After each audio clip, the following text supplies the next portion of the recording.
Hey everybody, this is Maxine Taylor one more time with another edition of Move into the Magic. And my guest today has been my guest before, and I am thrilled every time Dr. Rocco Errico is on my show because this brilliant scholar is such a light unto our world.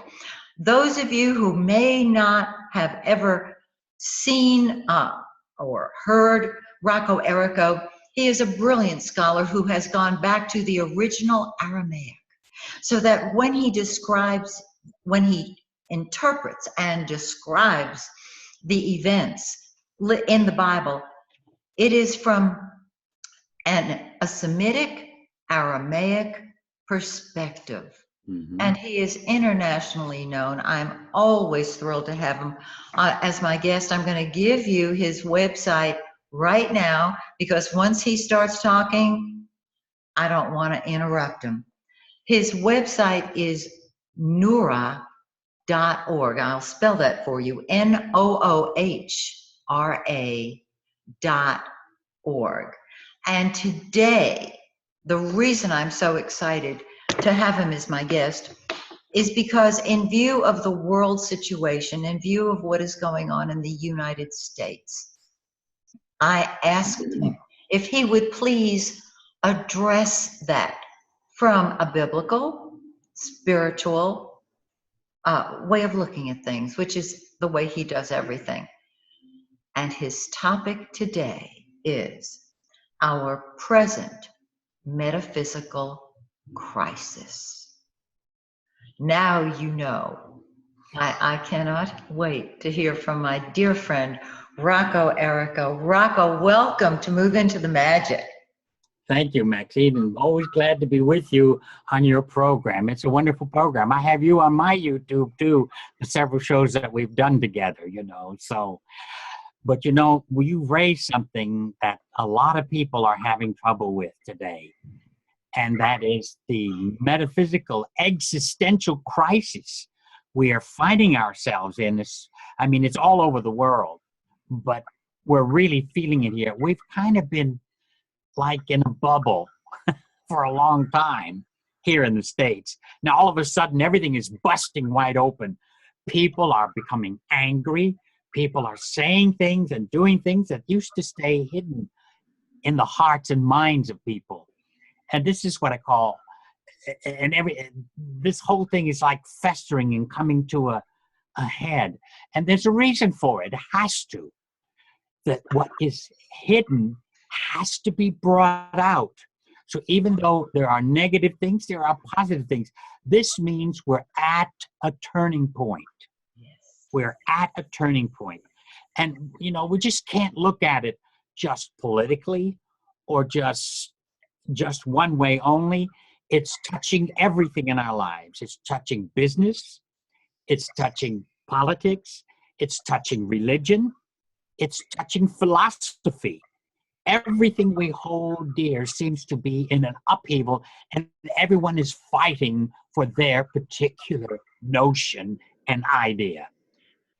Before, they always had it, but it kind of stayed undercover. But now it's out in the open. This is not unusual.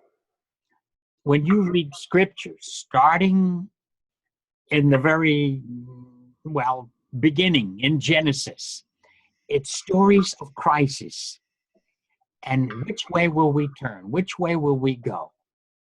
And the thing is, the opening and finding the true inner self, the true consciousness, the stream of consciousness that contains and flows with peace, love, joy, understanding, enlightenment.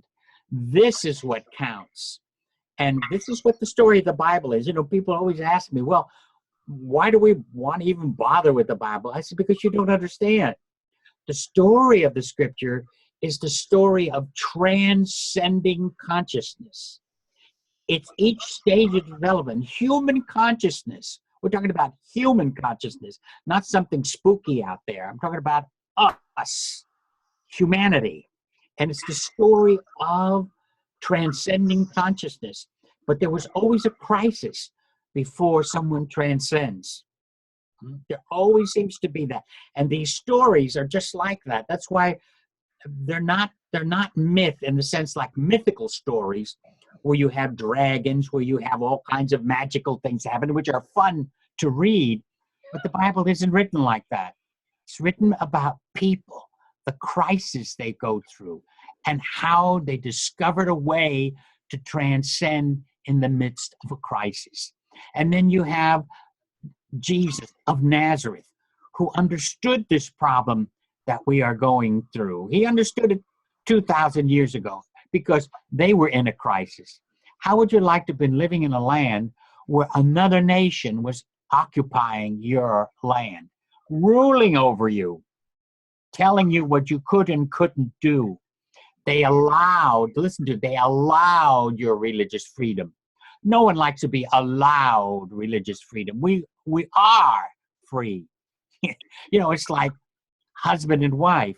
Well, I allow my wife to do certain things. Or, how does that put the woman? See? How does that put her, right? Well, he allows me. Well, that means he's ruling over you. No one likes to be ruled over. No one. Husband, wife, or wife, husband, anything. We rebel against. It's in our nature to rebel against those kind of things. So what's happening, we're finding ourselves in a spiritual crisis, but at the same time, this metaphysical, existential crisis, we can learn to transcend it. And this is what scriptures teach. Only they refer to it as God. I refer to it as consciousness. God is not a person. God is not a person. And I know we have a doctrine called God in three persons, but we'll have to transcend that. It's fine if people want to have that. I have no objections to people's belief, whether they have no God, one God, three gods, or how many they want. I don't fight against that. It's how we are living our life. That's what counts. How am I expressing my life? And so crisis, generally, in any crisis, is always an open door that we can go through. Always. Always. But can we recognize it? Or are we bound by our old traditions and our old understanding of things? And that's what the scripture was teaching. And this is what Jesus taught. He taught us how to transcend boundaries, things that tie us. And when we get caught in the appearance of things, and when things look bleak, and they are, we're not denying things can be bleak, but there's always a way, an open door to go through. We can transcend it. We can transcend hate. We can transcend all these different things. And Jesus knew that. Jesus knew you can't talk against things. You have to find the way to rise above it. Mm-hmm. Talking against things do not solve it. You have to rise above it. So how do you rise above it? This is what Jesus taught. You notice he was being occupied by the Romans. Mm-hmm. And even some of the members of his own faith did not care for what he was saying. There's some that followed him. The common people loved him and cared for him. But, we always have detractors. I don't care what you're teaching or what you're saying. You always have that. He paid no attention to it. None. He just went right on. And to show that there was a new way to look at everything, to cross these boundaries, and to rise above it, to transcend it. And that is our only hope. Our only hope. But sometimes you need to see the mud in order to rise above the mud. As long as the mud stays hidden underground, it's working underground. But when it begins to manifest, that's what we call crisis. And Jesus knew that. So that's why he taught love, peace, joy, enlightenment, and understanding. His teachings are wonderful. See, we'd rather talk about the man than talk about his teachings. You know, as I always tell people, I said, you know, you believe in Jesus, but you don't believe Jesus. There's a big difference when, you know, you believe in Jesus, but you don't believe Jesus. Because to believe Jesus, you'd have to follow his teachings. And his teachings rise above everything else, cross all boundaries, and bring us into a new state of understanding and mind. It does. It changes us completely. Where, you know, what did he say? Love your enemies. What teacher of religion ever said that? Tell me. No one. No one. And he was very practical and down to earth. He knew there was only one way. You act the way God does. In other words, the way nature does. He lets the rain fall on the good and the bad. Right? And lets the sun shine on the good and the bad. You know, the wicked. Even the words are really strong in the Aramaic language. It's very strong. And yet, the sun still shines. The rain still comes. You know, all of that still happens to bless the farmers, all this. What's the matter with us? The problem is how we're thinking, what we do with what we feel. If you're out to promote yourself, where everything is just you, then you miss the point, because we're all one humanity.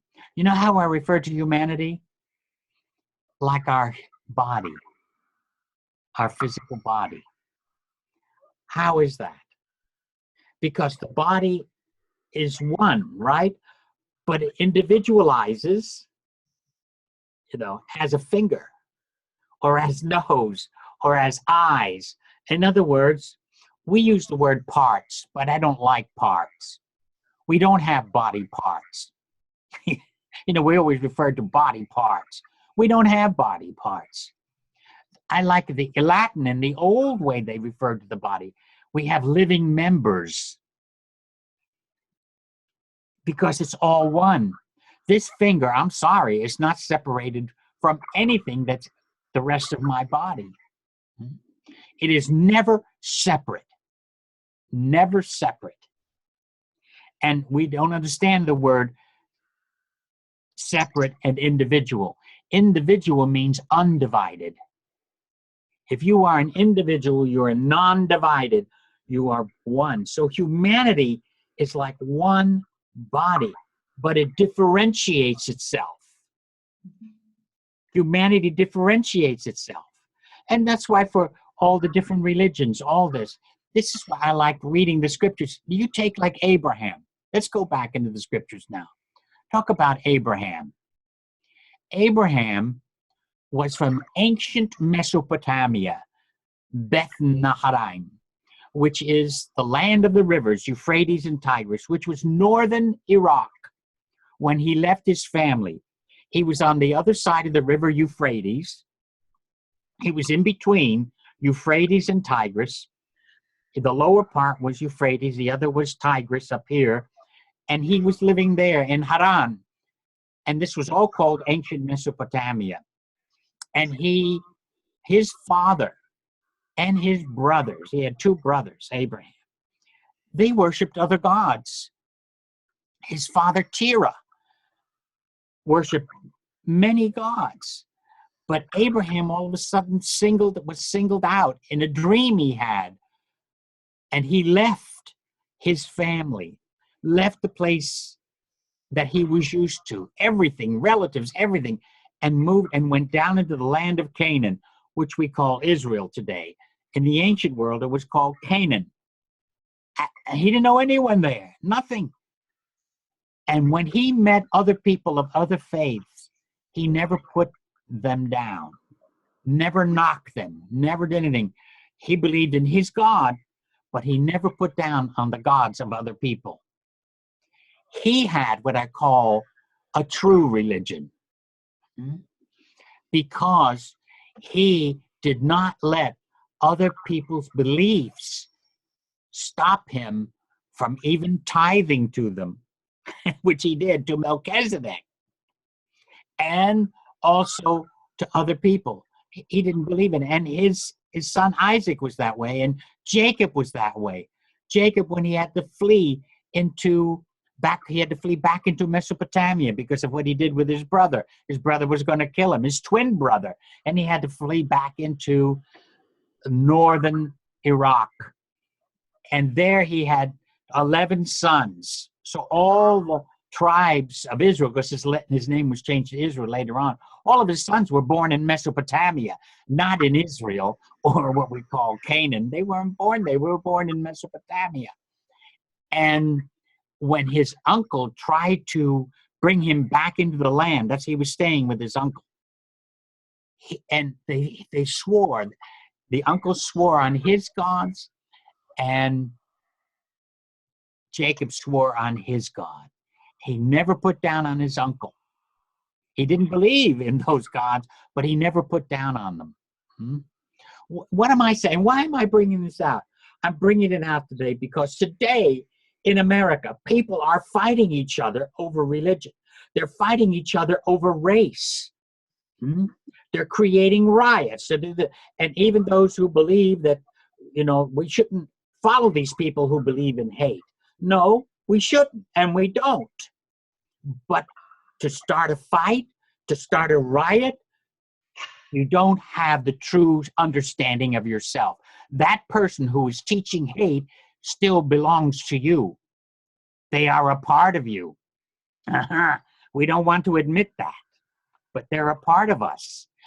And there's only one way to stop it. Only one way. And Jesus knew this way. Love your enemies, because your enemy is really a part of you. You see? That's what we don't want to see. You understand what I'm talking about now when I talk about the teachings of Jesus? We have to rise above our personal feelings. But we're constantly having examples of people, even on TV, that all they had to do is, you slap me and I'll slap you back 1,000 times faster. That's what I call the teachings of Jesus? No way.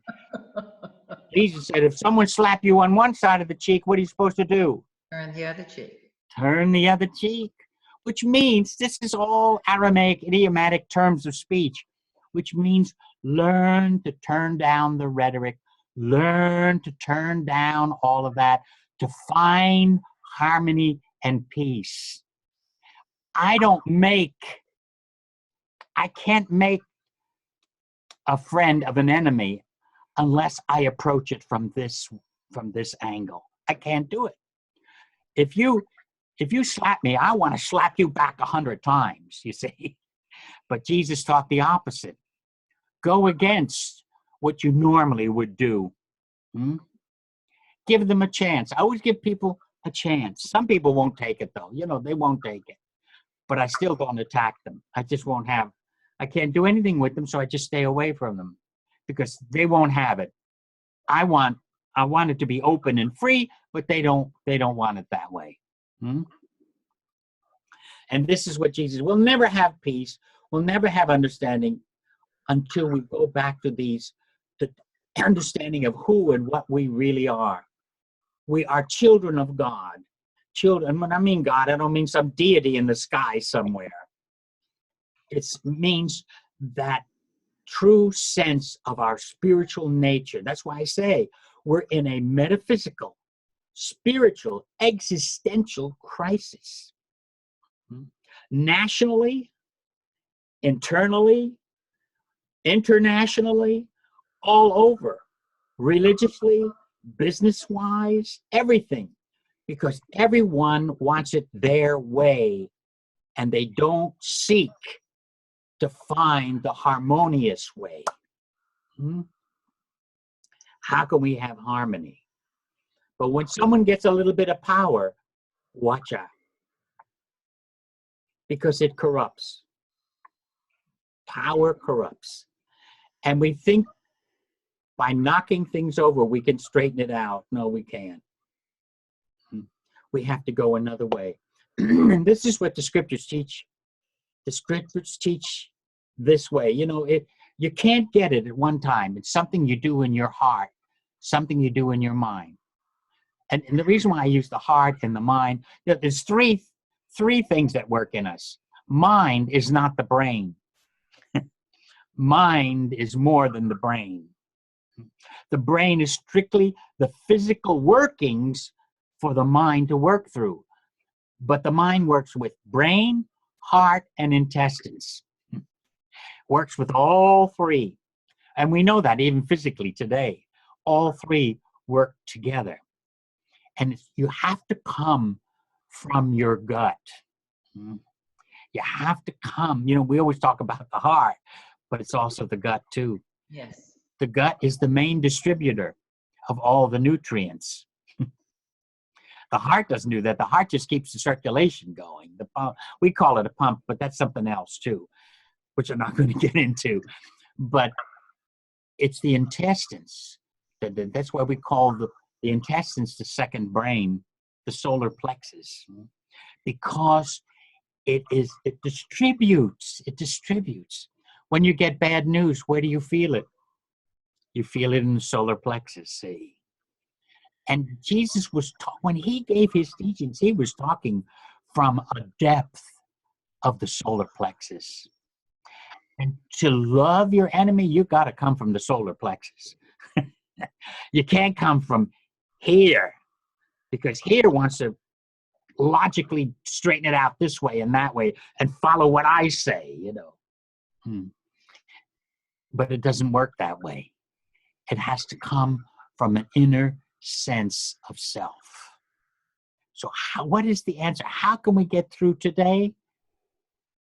Look to a higher sense of yourself. Don't follow the appearance of things. It's only temporarily there. It's going to change. Everything changes. Everything changes. And sometimes when it looks really bad, it's because it had to come out and not stay hidden any longer. And, you know, arrogance. We don't realize how arrogant we can become, because we become smug in our belief systems, whether they're religious, whether they're political, or whether they're business. We become smug. And when we become smug, we become arrogant. And there's only one antidote for that. And that is peace and love. Come from another standpoint. Because you see, when you're just doing it with your head, it doesn't work. When I said just doing it, of course we're going to do it with our head too. But if we're just there, if we're just parked up here, we're in trouble. We got to come from here and the solar plexus, see? So don't stay parked in just your head or what the eyes see. Transcend what you see and find that sense of yourself that's greater than that is without you. There is a scripture that says that. Greater is he that is within you than he that is without. Which means that inner sense of self, which makes you rise above everything that you see. Don't let it tie you up. See higher. And when you do, you'll have peace. Rocco, thank you. Thank you. Thank you once again. You are truly a light on this planet. I'm so grateful for you. And I hope you'll come back and pursue this topic a little further, because I see everything you're saying happening right now. All of us do. And we can apply it. And I'd love you to do that to the different arenas that are surfacing now. So, so many. I look forward to our next visit together, and I hope all of you out there will join us, because Rocco Errico has so much to share. So Until we meet again, just remember that when you change the way you look at things, the things you look at change. See you next time.